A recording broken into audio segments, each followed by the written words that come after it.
The fast radio station.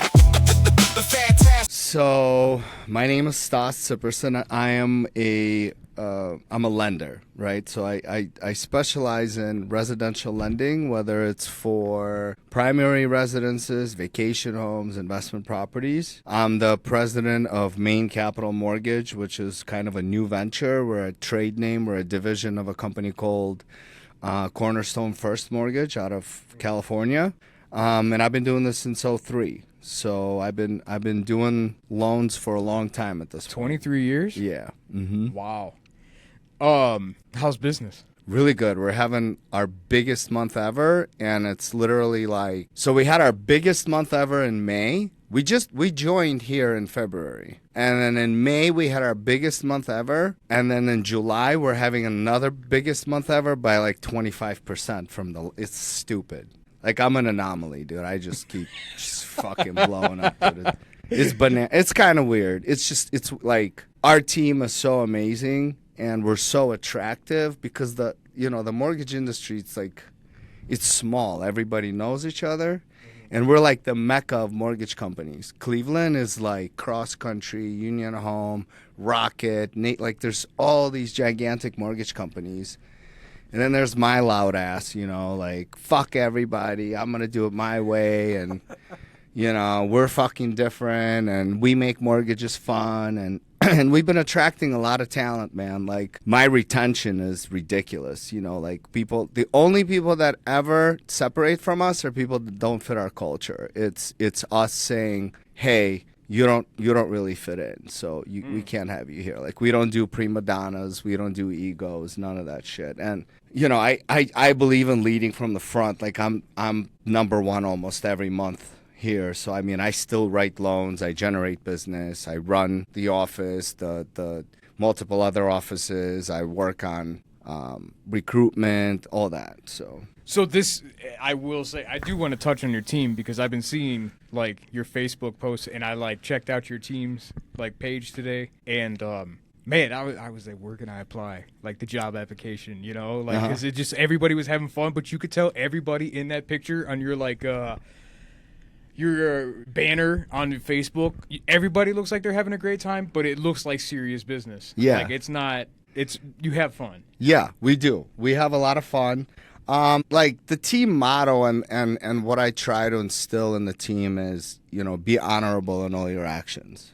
And when you treat everybody honorably, whether it's team members, clients, realtors, whoever it is, right? If you are genuine and you're honest and, you're doing the right thing, like, it becomes fun. There's no contradictions, misunderstandings. Obviously, mistakes are made. There's a lot of human beings involved in transactions. But we're very upfront about, if we make a mistake, we try to fix it. We don't hide. And we've managed to build a reputation of some, people that really know what they're doing and are, like, honorable. Like, they're going to deliver on what they say they're going to deliver on. So, and that's a big deal in this industry because, mortgage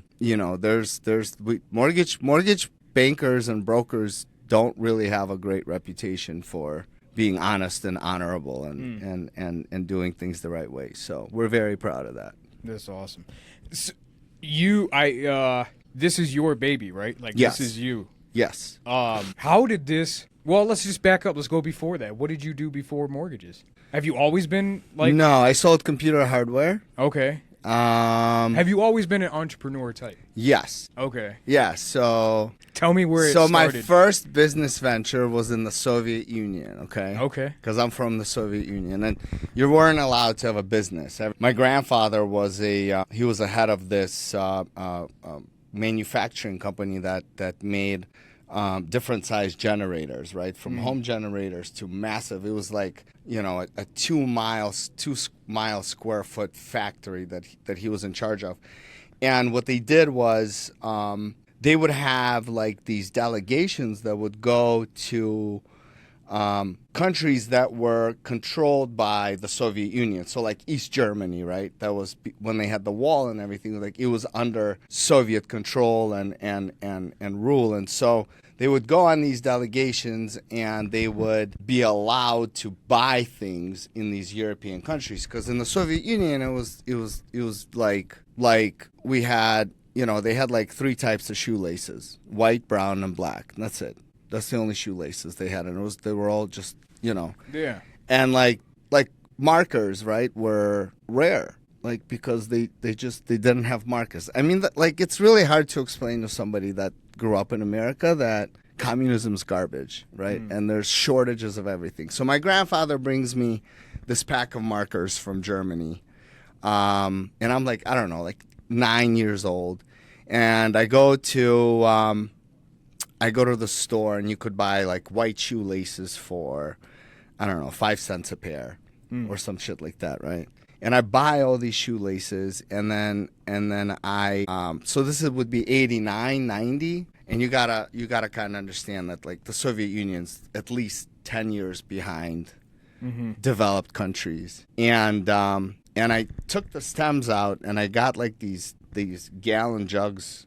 And I threw the shoelaces in there, and I boiled them with the stem of the marker. So I dyed the shoelaces, right? So now I have these that's slick. neon shoelaces in the Soviet Union that like were just fucking bananas, right? And I was selling them to all the girls in the neighborhood, and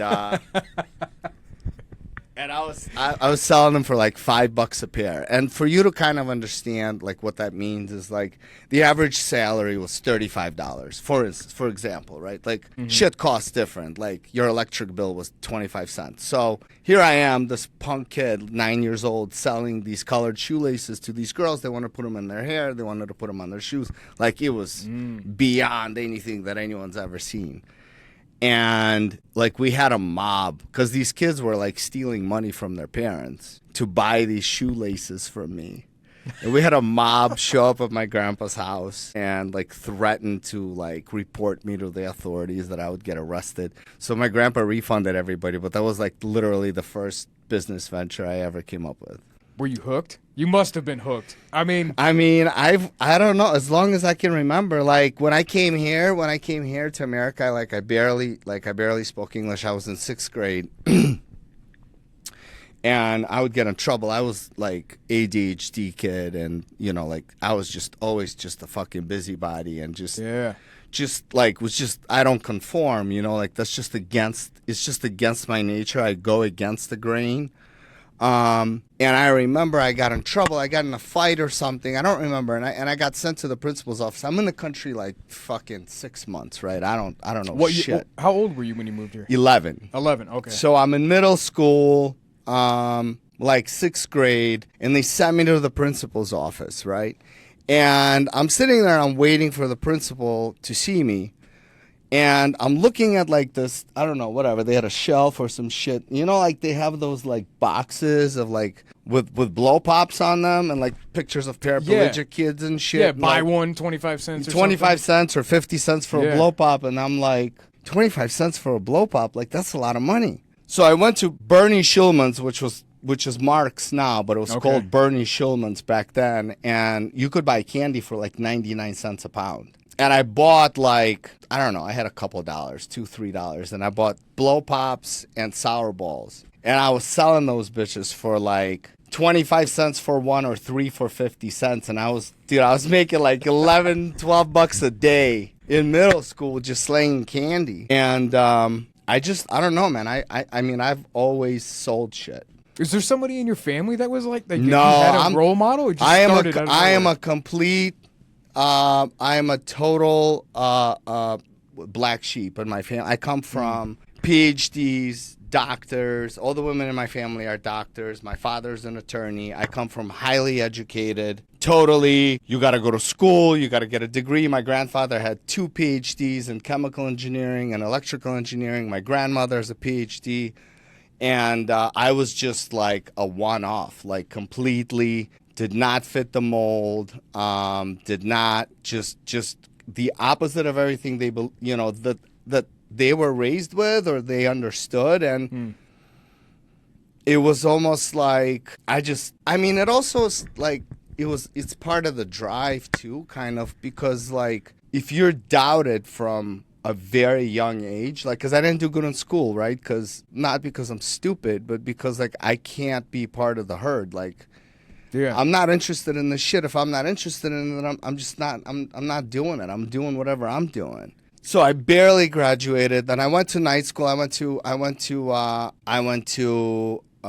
like Lakeland for an associate's degree, which was easier for me because I could pick my classes and my schedule, so it wasn't as frustrating. And then I went for a bachelor's at this place called David Myers University. It's no longer around. It was like downtown. It was, night school. So I went to school for my parents to just basically like, here's a bachelor's degree, Okay. but I was selling computer hardware. For, like at 15, I went to my first, remember like back in the day, they had like those convention shows like IX Center, DVDs, 99 cents, Okay. computers, $3.99. Yeah. So like we were like a vendor. I would work for this company that sold computer hardware, and we would go to different convention centers on the weekends and like sell basically computer. And I did that from the age of 15. Like I went to my first one at 15, and I think I sold like 10 or 11 computers, and the owner was like, holy shit, like I had no idea what I was doing, but I sold a bunch of shit, right? Yeah. So I was doing that, and I was running like a team, and I was at that time, this was 03, I was selling computer monitors, and a friend of mine who like we partied with on the weekends, I was like one of those work hard, play hard, but I played a little too hard, so like I ended up crashing really hard and having to get sober later on in life. But like, you ever watch Wolf of Wall Street? Yeah. Yeah. So you know that scene when he's having coffee and the dude's like, how much money did you make last month? He's like, I don't know, around 70,000. He's like, you made 70. He's like, well, how much did you make? He's like, I don't know, like I think it's more like 72. And he goes, you show me a check for 72,000. I'll quit and I'll come work for you right now. So my friend calls me and he goes, hey, can you bring me 4 22-inch flat screen monitors? And in 03, like, first of all, there was no flat screen monitors. They were just flat fucking screens on these gigantic monitors, right? Yeah. And they were like $2,800 retail, and I had refurbished ones for like $850 a piece. And I'm like, how many do you want? He's like 4. And I'm like, yeah, sure. And he was like up the street. I was in Eastlake, and they were in Euclid. And so I pull up, and he's like, hey, can you take me down the street? I want to cash my check, right? I don't know, I'm 23. He's maybe 26. So he walks in the bank. He comes out, and he's got a stack of money like this fucking big. I'm like, what the fuck is that, bro? And he was like, that's my paycheck. I'm like, what do you do? And he was like, I'm a mortgage broker. And he's like, you want to see? He's like, I make this every 2 weeks. So we go upstairs, and it's literally like a boiler room, dude. Like a bunch of young cats just on the phones, just slanging loans, dude. And I'm like, yeah, I could do this. Okay. And that's how I got into the business. And so back then there was like no licensing, no regulations. It was like all subprime. It was nutty, dude. Like it was literally like a miniature version of Wolf of Wall Street. It was just, and it was all consumer direct. There was no regulations. There was no do not call list. There was nothing. None of that, dude. It was just a bunch of dialers sending up leads from the marketing department, and then, loan officers taking the leads and selling deals, restructuring refis and things like that. There was like no pay. It was basically you got paid on whatever you sold, right? There was no benefits, no draw, no base, no nothing. And for like the first 3 months, man, I was like a deer in a headlight. I was terrified. I'm like, how does this fucking work? I'm trying to understand this shit, and it's a lot of information. And then my first deal I closed on month 4 was in Maumee, Ohio. Yeah, by Toledo. Yeah. It was an $82,000 loan, and I made like $400. And on my 5th month there, I closed the largest fee in the company history. It was like $22,900, and I made half of that, whatever that, 11.5 or 12 grand, something like that. Yeah, it was like some stupid money, right? And I'm like, holy shit! And then like I just became a top producer from that moment. Like once it clicked, I was just, I just sold, and and then I did that, and then How does it come so naturally to you? Like, what do you think that is? Like, because like it sounds like sales is for you. Like you're good at it. From what I gather, with the shoelaces all the way up to homes. Well, I think it's I mean, like everyone has gifts. Yeah. Mine, I think, is a gift of gab. When I talk, people kind of relate and listen, and they get inspired. You know what I mean? So Yeah. it's like I'm able to communicate well and explain complicated things in a simple way that I could break shit down where it's like, yeah, that makes sense. So once I understand what I'm doing, I can then communicate really, really well, and I'm fucking super likable. Yeah. Yeah, you know what I mean? So I can be a charmer if I need to be, so Okay. it's just, but I did this fucking consumer direct bullshit like Rocket and like when people call and sell refis, and I did that. And then in 2016, I was running an office with a buddy of mine. I was working on it was ex-partner. Because I had to I kind of crashed and I had to get sober in 2012, and then I was out of the business for about a year. And then I got into cars, and I was like, well, these people are horrible. Like, I don't want to do this shit, and it's crazy hours. And so I got back in, and I was like building this team, being a manager, and then my old business partner called me back, and he was like, hey, like, why don't you come back? I'm making this move, I'm doing this and that, and I'm like, well, if I do, like, I'm working on sweat equity, like, I'm not doing this fucking working for you bullshit. Mm-hmm. And like in 2016, I was doing like 35% of the branch's production and managing a bunch of call center LOs on top of that. And I'm like, I'm sick of this shit, dude. Like, I want to build like I want to go out and build relationships with people, and I want to build a brand that's me. So I switched completely from the whole lead gen business model to going out, meeting people, meeting realtors, meeting all sorts of people, just getting in front of people and talking about myself. And I build a reputation on fixing broken deals, because I'm actually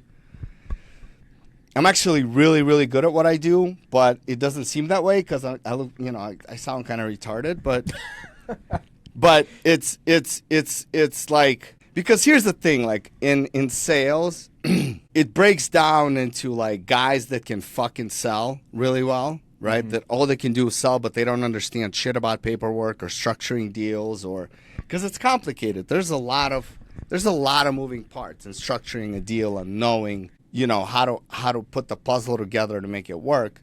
And then there's guys that are super good at structuring deals, but they suck at sales. So there's like, it's very rare when you're going to find somebody that can sell and can figure out deals and know how to structure and know how to push them through. And I've kind of like managed or worked through almost every department. So I understand processing, I understand underwriting, I understand how closing works.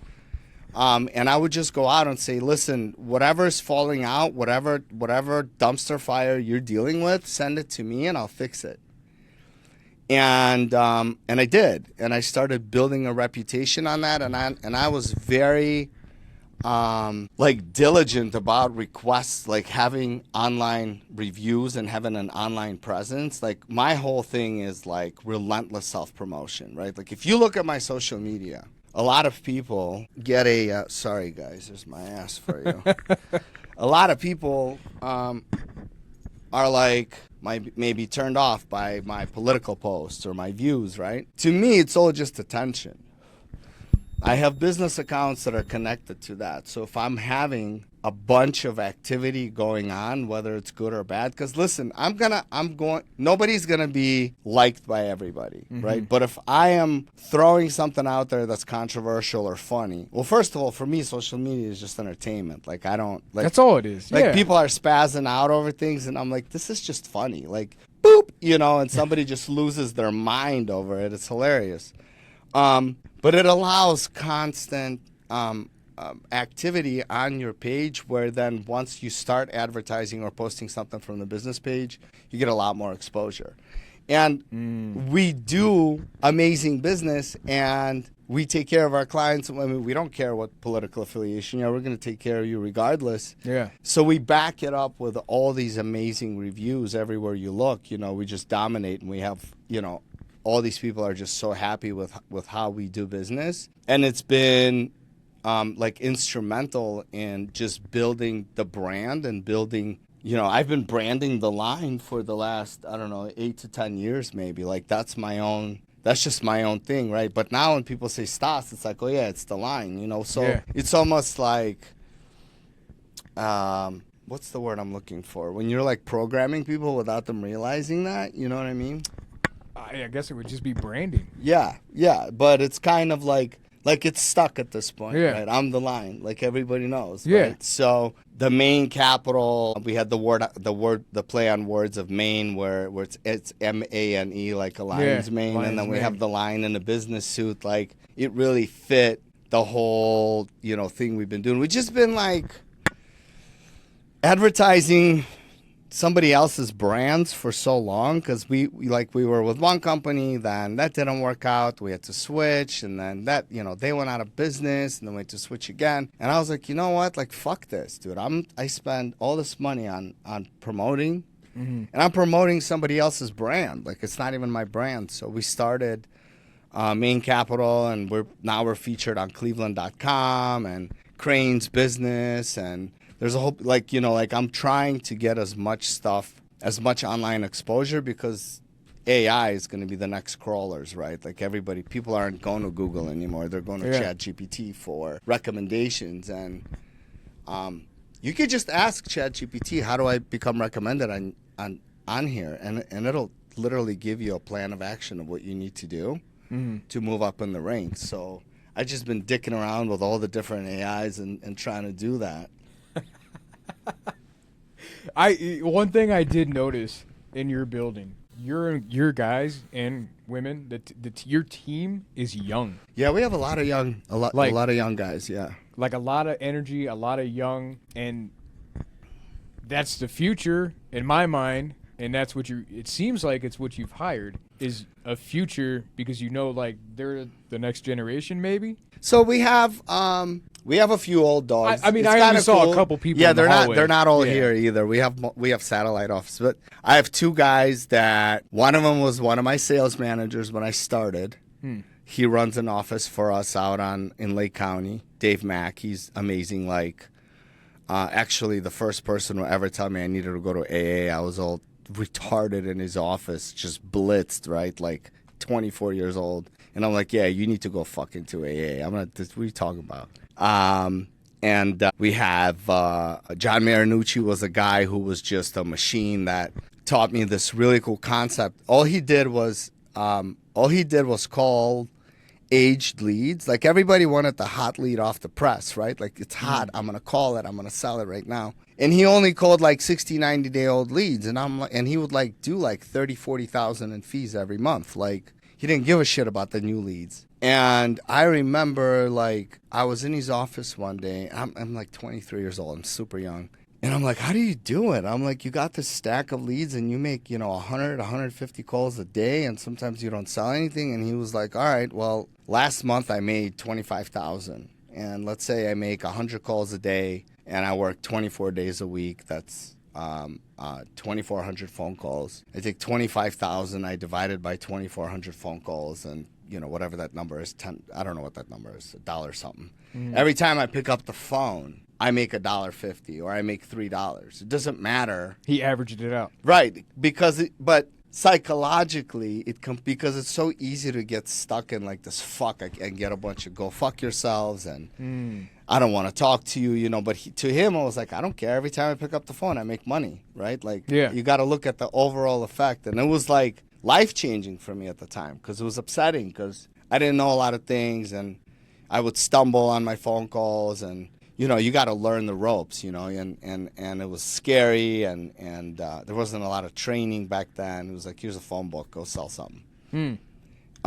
So we have some older guys, and then we have We have a few young kids. Some are like, late 20s, getting married, having little ones. But like Nick, my right-hand man, he's our branch manager. Nick and Amy Russo. Amy's older. She's my generation. I have yin and yang, that kind of help me run things. Amy's the voice of reason, calm, professional, and then me and Nick are like the two lunatics, right? But like between Nick and I, we do like 50% of the branch's production. Like we put up stupid numbers, right? And he's been with me since he was 21. So like it's amazing. Like it's just amazing. He's like my oldest kid, literally. It's just amazing to watch him grow and become professional, and he's got 3 little girls now. It's just beautiful, like because you get the opportunity to kind of just be a part of somebody's story. Yeah. And then we just we brought Jason Lukasik. He's another veteran in the business. I've known Jason probably 20 years. We worked at different companies together. And so we started a consumer direct division, but it's for purchase business. So when you say consumer direct, real quick, clarify what that is. Consumer direct means you're purchasing leads, online leads, and you're calling people. So you go online, you fill out some information on lendingtree.com. Yeah. Right? Now you're a consumer lead, and I'm calling you directly to sell you a service, right? Okay. Sell you money. So we started doing that, but not for refis, for purchases. So, you pre-approve people. You're able to build new relationships with realtors you've never worked with before, because you're buying the lead, you're pre-approving the borrower, and you're like, hey, I got a great realtor. Let me introduce you. So it's a great way to kind of build your career and start building relationships with new realtors to grow. So that's been cool, because that's a really young group of individuals, like 21, 22 to maybe 25, 26. Like they're in the they're right in the beginning of their careers, and it's so he manages that, and then we have a pretty young team. Yeah, we have a lot of fun. What was it? So you left. You started your own little venture here. Was it small? Did it how has your scaling been over the years? Like, was it just you in the beginning? Yeah. So I was in that branch with my friend that I came over to build. We were with a company called Goldwater Bank. And my wife was my processor back then. And so I was working there, and then in 2018, I was like, I don't really want a partner, right? Like, I want to do my own thing. I don't really want to fucking manage these people. I want to do my own, and so I separated. I opened a little office. I still have it. I keep it it's down the street from my house. It's in Bainbridge. It's in a shopping plaza on the second floor. And it was a tiny little office with 2 rooms. And I was so worried about, because I couldn't pay for it. I had to have the company that was basically my backer pay for everything. And I was super worried. I didn't want to be in debt. So I remember we just remodeled one room, and then we just did half walls in the other. I wouldn't even change the carpet in one of the rooms. We did floors. Yeah. Because the one room when we were going to meet the clients was really nice. And then the hidden room was hit, right? And then we bought this used office. We opened the office for $10,850. And it was me and my wife and an assistant. And I think at the time I was doing maybe 10, 12 transactions a month. It was very little. The office only cost about $550 a month. And we opened July of 18, I think, that office. And then I had my first hire. I had somebody reach out to me. I think it was maybe November of that same year, and he was out of the business. We worked together before, back in 06 or whatever. And he's like, hey, I'm thinking of getting back into the business. What do you think? And he joined, and we started doing really well. And then Nick showed up 6 months later, totally ran into him at a friend's birthday party. He was working for some other company, and he had just quit. He had left a bad taste in his mouth. They didn't pay him, whatever. And I talked to him, and he joined. And, for the most part, like, it's been just people sort of coming in. I've recruited a few at this point, but a lot of people just sort of kind of like, hey, what are you guys doing? Like, and we get to talking. And a lot of people like Amy Russo, who's our other manager, like, we had mutual friends, and she was going to another company, and I was like, hey, like, don't go there. Come talk to me. And for 2 years, she was there. And every conversation I'd have with her, because, she would call me and ask me questions about this or that. And I'd be like, they're fucking dog shit. Your pricing's dog shit. Like, you got to come check this out.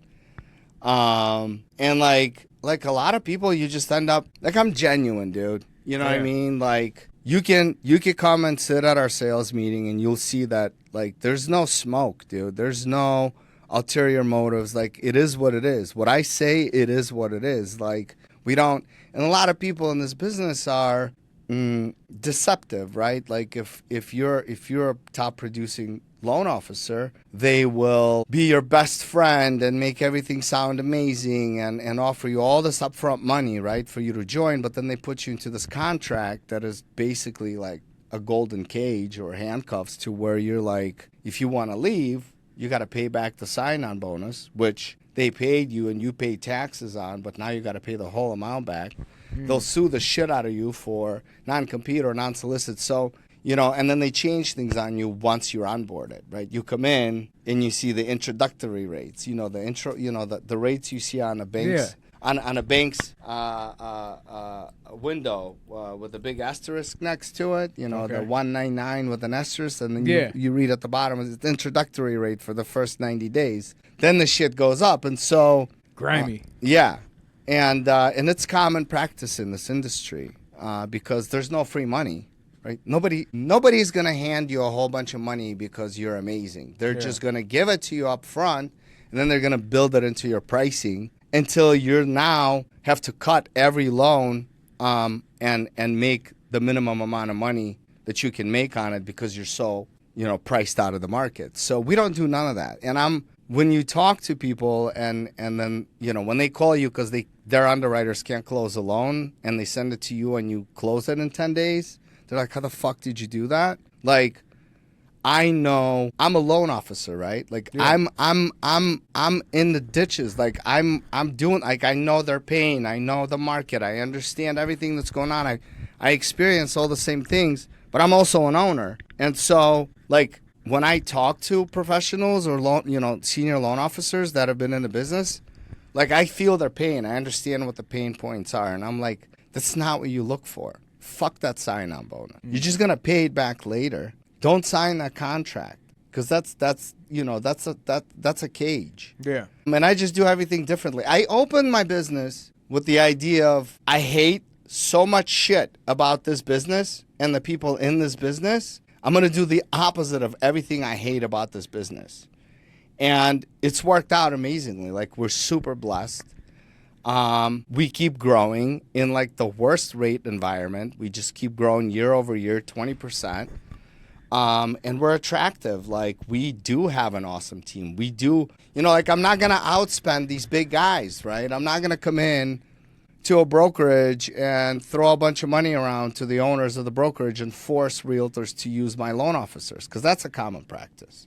I'm not going to buy, a ton of Zillow leads to hopefully, get honorable people to stick to their agreements, right? But we found ways to add value to a realtor's business that doesn't require that. That's different. You could see that in our social media. You could see that in the events that we sponsor, the relationships that we have with people. We have something that is unique and special and genuine and fun. And I think that lacks in a lot of places. When you touched on something when you left, you said you were worried about it being in the beginning, making that jump. Because you went from terrified. Something from sustainable, terrified, guaranteed income to betting on yourself. Yes. Which is what this podcast is all about. Yes. It's in our logo. Yes. Bet on yourself. Yes. How hard was that? Terrifying. How did you how did you get through that part to make sure you kept going? Because there's doubts. You There's know, definitely doubts like, oh, can I do this? Like, or like people will bet against you even. the biggest thing was making the decision. Mm-hmm. And I credit my wife a lot. Shout out to the wife. Yeah, to that. Because she saw in me something that, I had a lot of doubt. I had a long-term relationship with this person. I mean, we've been friends since we were 14 years old, and when the pain gets right enough, right? When you're just like, I don't want to fucking do this shit anymore. Yeah. Like, this is not what I'm about. This is not what I'm built. But you're depending on somebody else's vision, and you're like, fuck that vision. That's not what I want. My wife and Lorna, who was my business partner, she was our regional at the time. She literally they both just spoke life into me, and I did it. I committed. I did it. And then once I was in it, right, in my mind, I'm not gonna let you fucking be right about me, talk shit and say, he's not gonna fucking make it. He's gonna be fucking back in 6 months. Just watch. Like, no, dude, no, I'm gonna fucking dominate. So Yeah. I just go into fucking mission mode. I mean, like, it's funny. My wife laughs at me. I wake up every morning and I'm in fucking mission mode, and it's like my brain just turns off, right? And I was just determined that I was gonna win, no matter what. Like, it is like, no, dude, no. And it's really like a lot of alcoholics have this shit. This self-doubt and this belief that, like, I'm not good enough, but I was always trying to prove this to these invisible people that they were wrong about me, right? Yeah. Like fuck you, I'll show you, I don't know who you are. Yeah. But I got you. I'm gonna buy the key tower. I'm gonna buy the key tower and call it the Siperson Tower, so that every cocksucker that ever doubted me from every fucking freeway will know my fucking name. You know what I mean? Like, that was the mindset, dude. And I was like, You've had that thought before. no, bro, that was literally was a vivid thought. I'm telling you, bro. Like, that was, ask Ryan, he'll tell you, man. I was like, and I was fucked up, dude. Like, I mean, 14 years ago, dude, I was a mess, dude. Like, I lost everything to addiction. And I had I had friends and people in my life that, believed in me, man. And it's funny, they never see me coming. You ever watch that movie, The Devil's Advocate? Remind me. Devil's Advocate with Al Pacino. He's the devil, and I don't think I have. you got to watch it. Okay. It's a fucking classic, and it's got Keanu Reeves in it, and he's like this young stud, Okay. lawyer from Florida, and Al Pacino's like this little dude, and he's supposed to be the devil, right? But he runs this big law firm in Manhattan, and they're walking through Chinatown or whatever, and he's telling Keanu Reeves that, like, your flaw is that you just got all this ego. You're like this young stud, that you never lost a case, and you're this and you're that. So he said, look at me, right? He goes, they never see me coming, bro. He goes, this little fucking dude, you don't even think anything of him, right? But he's actually the devil, right? He's inconspicuous. Is that the word? Is that the right word? Like, they don't see me coming, bro. I'm just, whatever. But, like, I am fucking gonna outwork everybody, and I will fucking deliver no matter what. And it's the stress is put on by me, right? Like, my wife's like, when is it gonna? A good way to say that. When is it gonna be enough? Never. It's never gonna be enough. I'm never gonna retire. It's not work for me, bro. You enjoy I it. love this shit. Like, this is my baby, dude. We started in a shitty little fucking office that was like 400 square feet. Yeah. Me and my wife, with used furniture. And now we have like 55 people. You have a studio in your office. And we're doing like, I don't know, 125, 150 transactions a month. And it's like, we're number one in the company. Like, how the fuck? Like, I don't see myself as, like, I'm not special, dude. Yeah, maybe I can fucking talk. Yeah, maybe. But a lot of guys can do that. But I fucking grind, dude. Like, I Yeah. fucking put in the work no matter what, dude.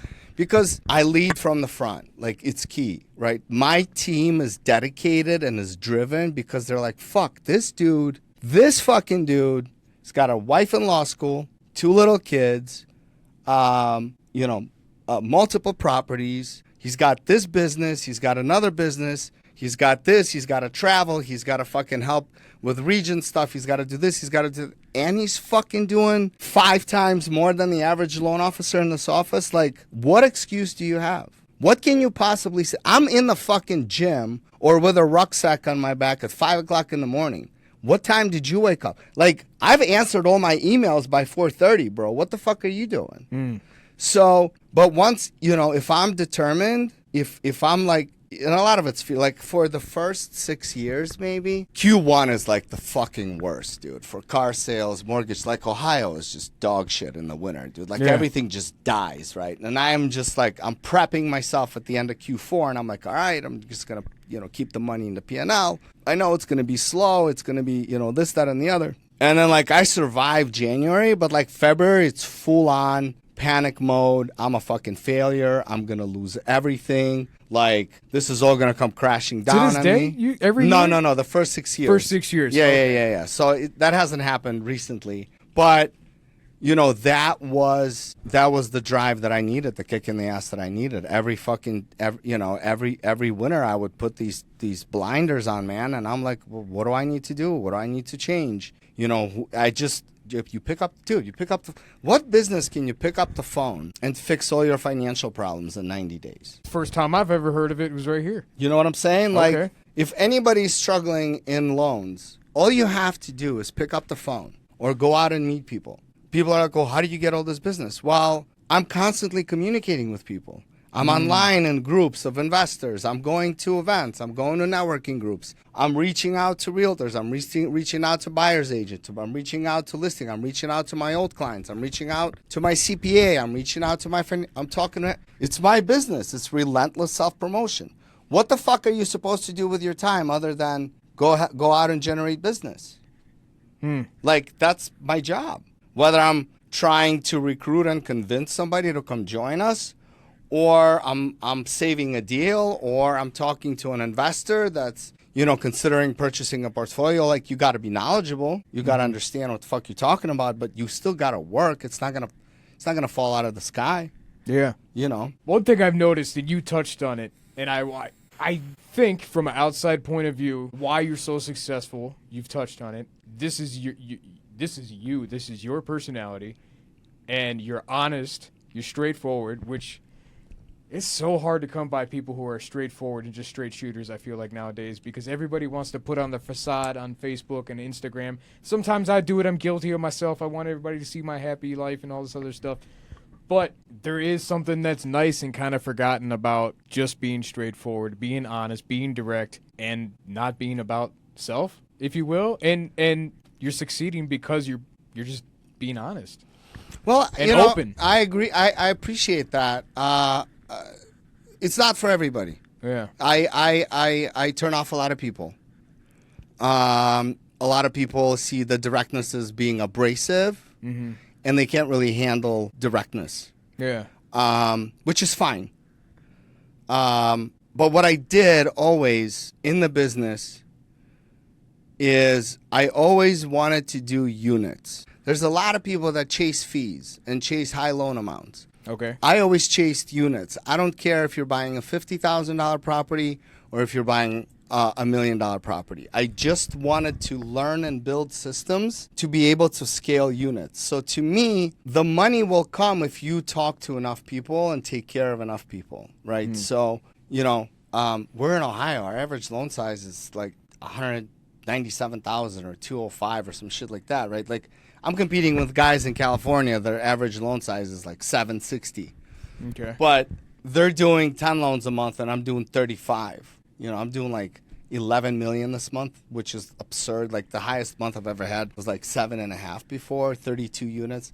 I think I'm doing like 37. But there's systems, right? It's like, how many people can I touch? How many people can I help? And I have to actually do a good job, right? It's not just like my team is trained. We're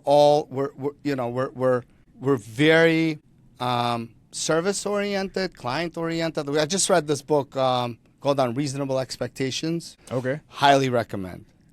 I feel like I'm listening to that book, or I started to, and It's fantastic. It's fantastic. And he talks about creating an environment or an experience, and like an unforgettable experience, right? And they could be little things, right? Like birthday cards. Yeah. I send out personal birthday cards to all my clients. I have a list that my assistant prints every week, and I write a personal birthday card to every client. That goes a long way, or remembering, having conversations and remembering, that their kids are into certain sports or they like to travel, and you could do nice little things where you pay attention to the little details and then you do thoughtful things for the people. They don't have to cost a lot of money. They just have to be thoughtful. Yeah. Right? And that goes a long way, man. I mean, I got clients from years ago that I have a client, and his name's Ryan Went. He's a captain of a fire station. He sends me pickled herring every year from Wisconsin because apparently herring is big in Wisconsin, and Russians like herring. And I met him by accident through an online portal. I'm part of this program called Homes for Heroes, and we took really good care of him. And he referred like 18 families to us, because we did such a good job. And it's like, we're friends on Facebook. I'm watching his kids grow up, and it's like, people aren't a number. I don't want to be a number. Yeah. I want to be valued. I want my opinion to be heard and my views to be considered, and I don't want to be just a number that generates profit for a company, right? That's why I'm part of Cornerstone instead of some big lender that throws out a whole bunch. Because Sean Cahan, who's an amazing human being, shout out to Sean. He's the owner of Cornerstone First. We're very, very similar in the way that the culture that we have, the way that we perceive people, the way that we do business, the way that, and that was the connection. I mean, I'm a hot commodity. I get recruited all the time because people just look at my numbers and they think that, they just can write me a big fat check and I'll get excited about that. That's not what I'm about. I want to build something. I want to have a legacy. Like, people aren't going to remember how many loans I closed or how much money I made, but they are going to remember that I remember, Nick's girls' birthdays and I sent something cute to them because they're into whatever, or I was able to consult or mentor one of the new guys and I might have said something where, something clicked like it did with me and John Marinucci when I was 23 years old, and all of a sudden they're being successful. Like, that's important, man. Like, this seems more personal to you than it does business. What's that? What you do here. Mentoring people and helping people grow? No, just even the relationship part of it. Yeah. 'Cause it seems like you just want to have relationships with and appreciate and have relationships with even with your clients. I do. I mean, I've never gotten a card. I don't even think I get cards from some of my family members anymore for birthdays. And you are getting stamps and sending out letters and doing all this other stuff. Like, that's a very personal touch. It is. It is. And we're in a world of AI and tech and very, very, very impersonal business. And I think that people I want to experience personal touches when I get treated for things and when I buy things, like I hate buying a car.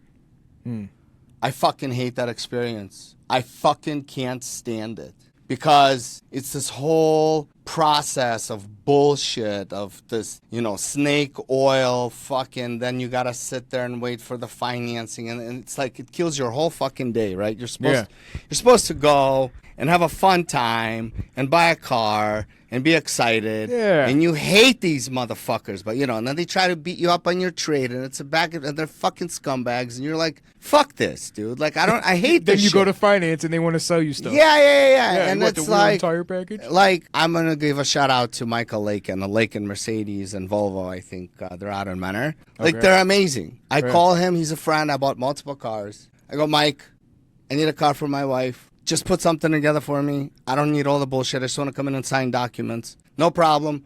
We show up. They do the whole bow thing. They show her the car. She's excited. I sit. It's fucking badass computer table. I'm boop, boop, boop, boop, sign everything. In and out, 30 minutes. I'm fucking ecstatic. We're going to go have lunch at, Have to go eat after you get a car. yeah. At Cracker Barrel down the street because my kids love that shit, And it's fucking amazing. Like, why can't companies do that? Like, that's just like I don't want to be sold. Like, fuck you, guy. Yeah. Like you're working me, dude. Like, I'm not interested in that shit. Just sell me the fucking car. What's your best deal? Why do we have to do this whole fucking I'm gonna draw shit on it? Like, I know all your fucking tricks. Just give me the price. Yeah. Yes or no? Okay, I'm leaving. No. We can just why didn't you tell me the first time? I hate that shit. I fucking hate that shit. I actually enjoy haggling with car salesmen. Do you really? I do. You asked my wife about it. I get a kick out of it. I thoroughly enjoy. I don't know. Because it's like a battle. I love haggling with them because like I will walk away. Yeah. And so like I don't know. Maybe it's like a small little win at the end after it. I feel one time I actually made a lady start smoking cigarettes again because she was like, I've never had to haggle for a car this long. Yeah. I felt proud. Yeah. Not that she smoked, but that like well, I that's the stood thing. my ground against a car salesman. Yeah. Because It's they're a gonna win. get me. It's a win. Yeah. It's a win. And maybe at some point in my life I enjoyed that as well. Those battles. Oh, but, you're on a different level. But I don't have time. Yeah. And time is money. Yeah. And I want to spend my free time enjoying my family instead of fucking haggling with some douchebag Right.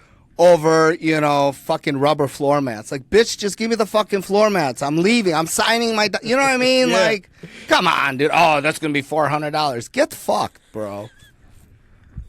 I hate that shit, dude. I fucking hate it. Different levels, man. Different levels. Which is, it's okay. Like, Yeah. listen, but I fight little battles every day. Like, I'm winning battles all day long in my head, dude. Like, oh my God, the market crashed yesterday. I was losing my shit. But it came back today, so I'm like fucking winning. You know what I mean? Like, ain't shit changed, bro. It just went back to where it was the day before. That's amazing. What keeps you going? Oh, that's a great question. I don't know, man. I've been thinking about legacy a lot. Like my kids are getting older. I got a teenager now, and like all the young kids here that work here. Like, I want to do something that helps change life for the better. Like I want to be known and remembered as somebody that cared and helped and had a positive effect on somebody's life. Like, I think, but also, like, I want to win, but I don't want to win at all costs. Yeah. I want to win because I'm really fucking good at what I do, not because I walked on bodies to get there, right? Like, I want to win honorably. I don't want to, I don't want to cut corners. I don't want to do shady shit. Like, I want to win because I believe that the way I do business is the right way, and I'm getting rewarded for that. Love it. Love it. Legacy is something that I'm not about the legacy so much, but I noticed that the kid, because me just having a newborn son, that seems to have changed my whole perception on what I want to do in life, what I want to leave behind for him. Right. So I never would have related to what you just said, but up until a year ago, like, that is a huge factor now.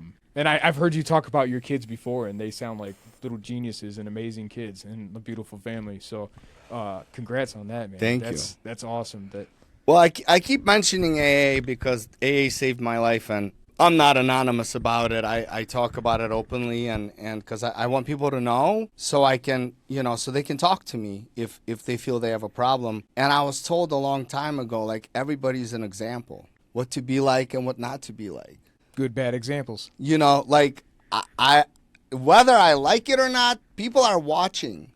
And God is watching. So it's like, what kind of person do I want to be, right? And like, I had this like epiphany, man. Like, it was like I was like 3-4 years sober, and I was just outside. I still smoked back then, and I'm smoking, and I'm almost like daydreaming, right? Like, I have this out of body experience, and I'm brought back to this event when I was like 12 years old.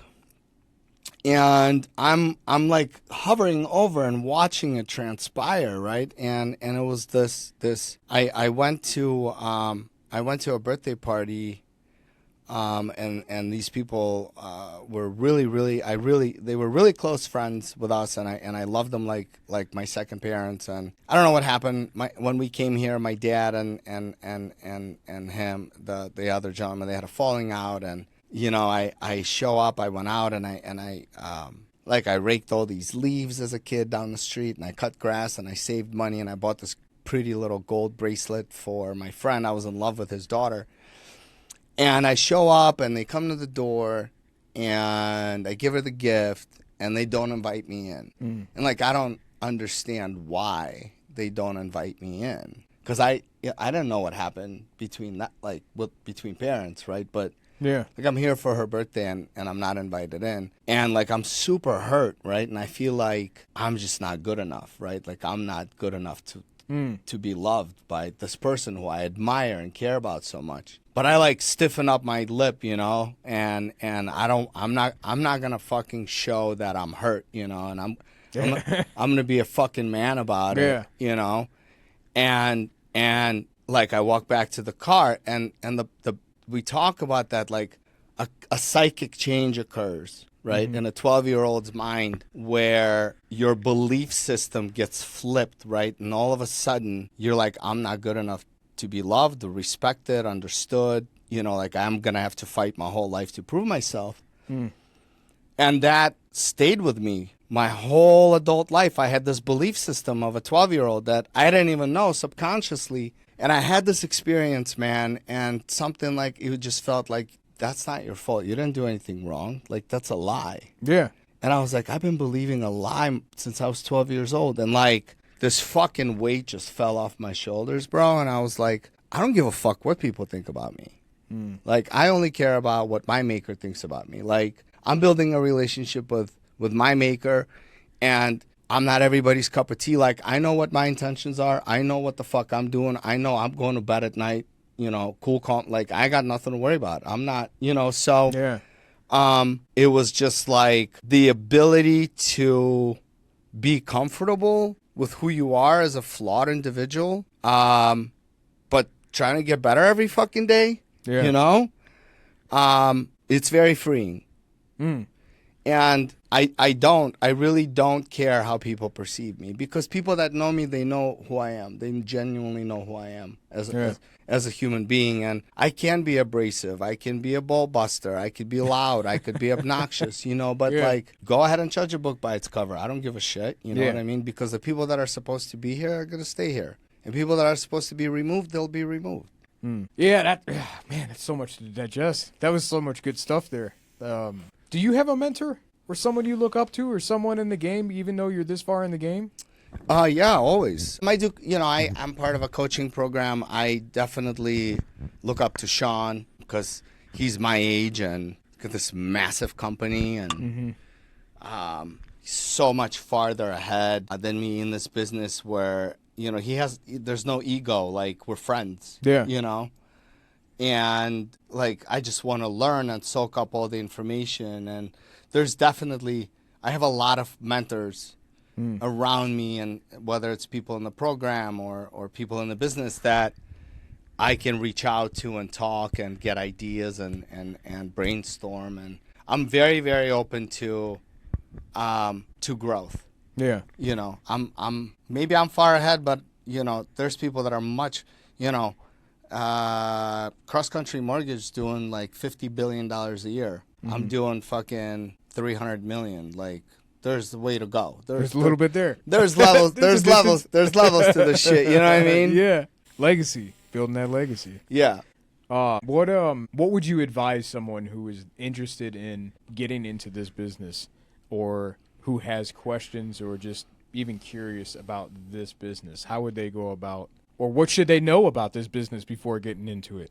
Well, I think that it's difficult if you have a family to support, because the commissions are really big, right? But learning the business and bringing in the business it takes a lot of time.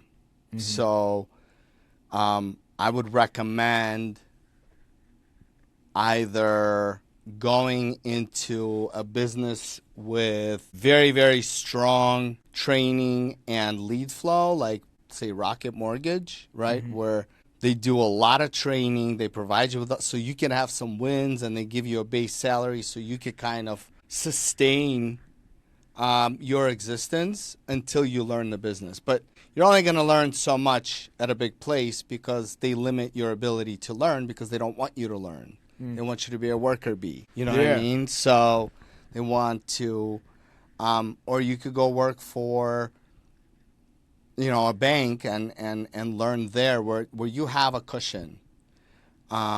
This is a young man's game. You got to go in with very little to lose, very little expenses to be able to live on $2-3 grand a month at your mom's house or whatever till you learn the grind, learn how to network, learn how to build relationships.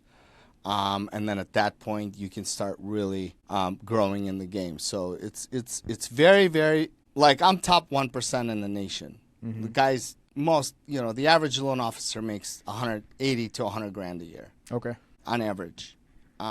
So I'm not somebody that most people can compare to, right? But like you could join a winning team and work on, sign up for coaching, get people that are superstars to kind of help you incrementally grow your business, give you ideas on what to do, how to build relationships, how to look for those referral partners. And slowly, I strongly recommend coaching for anybody in What sales. is this? That's like the third time you've mentioned coaching. I mean, is this something like in the mortgage industry there's coaches, or is this something... There's coaches in most sales industries. Okay. Yeah. I've never really done sales. Yeah, there's real estate coaches, there's car sales coaches, there's just sales coaches, there's life coaches. The whole self-help book industry, the Gary Vaynerchuk or whatever his name is, the Tony Robbinses, the Robert Kiyosaki's, like they're all coaches, right? They all have programs. Well, you said you're a coach. Oh, I'm not a coach. I don't work for a coaching program. I coach my team. Okay. But I am part of a coaching program. Okay. Where I spend an obnoxious amount of money to be mentored, to be kept accountable, and to have access to the elite of the elite of the elite of the industry nationwide, where I can call and they'll be willing to share their systems, their secrets, their pitches, their approaches. Like, we have a custom wood printer that we do cutting boards on for closed loans for our clients, where we print their name on it, we burn it into the wood, their name and home sweet home, and then on the back we do our logo and the realtor's logo who referred us to business, and it's like a closing gift, right? Okay. And it's something that you remember. You could put it on a stand. It's pretty. Yeah. That is something that was taught to me by one of the coaches out of California. I flew down for a site visit at his office to meet his team, to see how they work, the things that they do. And that was one of the things that he did. And I was like, that's really fucking awesome and thoughtful. I'm going to implement There's that personal touch again. We have we have a bright yellow cooler cart. And once a month, we do Ice Cream Tuesdays, where we have the whole team here every Tuesday. We do a big sales meeting, and then we roll around an ice cream cart, and everybody just has ice cream. And it was just an idea that was like, hey, this is a very thoughtful, fun, and easy way to show your team you appreciate them. Who doesn't like ice cream? Yeah. And then we have a lot of people bringing their kids to work all the time, and we always have ice cream, so it's cool. It's fun. That's cool. Yeah. There's a lot of things that are... you want to pick up, you want to keep growing. There's no level at which you should be content. Mm-hmm. But that's a personality type. Yeah.